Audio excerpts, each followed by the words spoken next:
ತಗೊಳ್ಳಿ ಅಕ್ಕ, ಮೊನ್ನೆ ದುಡ್ಡು ಇಸ್ಕೊಂಡಿದ್ದಲ್ಲ ಕೊಡೋಣ ಅಂತ ಬಂದಿದ್ದೀನಿ. ಇದೇನಪ್ಪ ಒಂದು ವಾರ ಬಿಟ್ಕೊಂಡು ತಂದು ಕೊಡ್ತೀನಿ ದುಡ್ಡನ್ನ ಅಂತಂದು 2 ದಿನಕ್ಕೆ ತಂದು ಕೊಡ್ತಾ ಇದೆಯಾ? ದುಡ್ಡು ಅಡ್ಜಸ್ಟ್ ಆಗಲ್ಲ ಅಂತ ಅನ್ಕೊಂಡೆ, ಅಷ್ಟಲ್ಲಿ ದುಡ್ಡು ಅಡ್ಜಸ್ಟ್ ಆಯಿತು. ಅದಕ್ಕೆ ಇಸ್ಕೊಂಡಿರೋ ದುಡ್ಡು ಕೊಟ್ಬಿಟ್ಟು ಹೋಗೋಣ ಅಂತ ಬಂದೆ ಅಕ್ಕ. ನಿಂಗೆ ಏನಾರು ಎಮರ್ಜೆನ್ಸಿ ಇದ್ರೆ ಇಟ್ಕೊಳ್ಳಪ್ಪ, ಒಂದು ವಾರ ಬಿಟ್ಕೊಂಡೆ ಕೊಡು, ಪರವಾಗಿಲ್ಲ. ಪರವಾಗಿಲ್ಲ ಅಕ್ಕ, ನನ್ನ ಹತ್ರ ಸದ್ಯಕ್ಕೆ ದುಡ್ಡಿದೆ. ಏನಾದ್ರು ಎಮರ್ಜೆನ್ಸಿ ಇತ್ತು ಅಂದರೆ ನಾನೇ ಕೇಳ್ತೀನಿ, ತಗೊಳ್ಳಿ ಅಕ್ಕ. ಸರಿ ಕಣಪ್ಪ, ಆಯಿತು. ಏನಾದ್ರು ಎಮರ್ಜೆನ್ಸಿ ಇದ್ರೆ ದುಡ್ಡು ಕೇಳಪ್ಪ, ನಾನು ಮತ್ತೆ ಕೊಡ್ತೀನಿ. ಲೋ ಮಗ, ನಮ್ಮನ್ನು ಡೌಟ್ ಕಣ. ಏನು ಹೇಳು ಮಗ?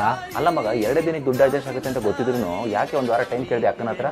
ಓ ಅದಾ, ಆ್ಯಕ್ಚುಲಿ ದುಡ್ಡು ಕೊಟ್ಟವ್ರು ಯಾರಾದರೂ ದುಡ್ಡು ರಿಟರ್ನ್ ಕೊಡೋಕೆ ಹೋದಾಗ ನಿಧಾನ ಕೊಡು ಅಂತ ಯಾವ ಥರ ಹೇಳೋದು ಕೇಳಿದ್ಯಾ? ಇಲ್ಲ ಮಗ, ಯಾರು ಹೇಳಲ್ಲ ತಾನೆ. ಅದಕ್ಕೊಂದು ರೀಸನ್ ಇದೆ ಮಗ. ಅಕ್ಕಂಗೆ ಆ್ಯಕ್ಚುಲಿ ನಾನು 1 ವಾರ ಅಂತ ಟೈಮ್ ತೊಗೊಂಡು 2 ದಿನಕ್ಕೆ ದುಡ್ಡು ಕೊಟ್ಟಾಗ ತುಂಬ ಖುಷಿಯಾಗಿ ಇಸ್ಕೊಂಡ್ರು. ಅದೇ ನಾನೇನಾದರೂ 2 ದಿನ ಅಂತ ಹೇಳ್ಬಿಟ್ಟು 1 ವಾರ ಬಿಟ್ಕೊಂಡು ದುಡ್ಡು ಕೊಟ್ಟಿದ್ರೆ ಅಕ್ಕಂಗೆ ಮನಸ್ಸಲ್ಲಿ ಬೇಜಾರಾಗ್ತಿತ್ತು. ಕರೆಕ್ಟು ಮಗ ನೀ ಹೇಳಿದ್ದು. ದುಡ್ಡಿನ ವಿಚಾರದಲ್ಲಿ ತುಂಬ ಸಂಬಂಧಗಳು ಹಾಳಾಗ್ಬಿಟ್ಟಿದೆ ಮಗ. ಹೇಳೋಕ್ಕಿಂತ ಮುಂಚೆ ಕೊಡೋಕ್ಕಾಗಿಲ್ಲ ಅಂತಂದ್ರೆ ಹೇಳಿ ಟೈಮ್ ಕೊಟ್ಟರೆ ಅಟ್ಲೀಸ್ಟ್ ಸಂಬಂಧಗಳೆಲ್ಲ ಉಳಿಯುತ್ತೆ, ಜೊತೆಗೆ ರೆಸ್ಪೆಕ್ಟು ಸಿಗುತ್ತೆ ಮಗ ನಿಮಗೆ. ಹ್ಞೂ ಮಗ, ನೀ ಹೇಳಿದ್ದು ಕರೆಕ್ಟು. ದುಡ್ಡಿನ ವಿಚಾರದ ಒಂದು ಒಳ್ಳೆ ಪಾಠ ಹೇಳ್ಕೊಟ್ಟೆ ನನಗೆ. Thank you.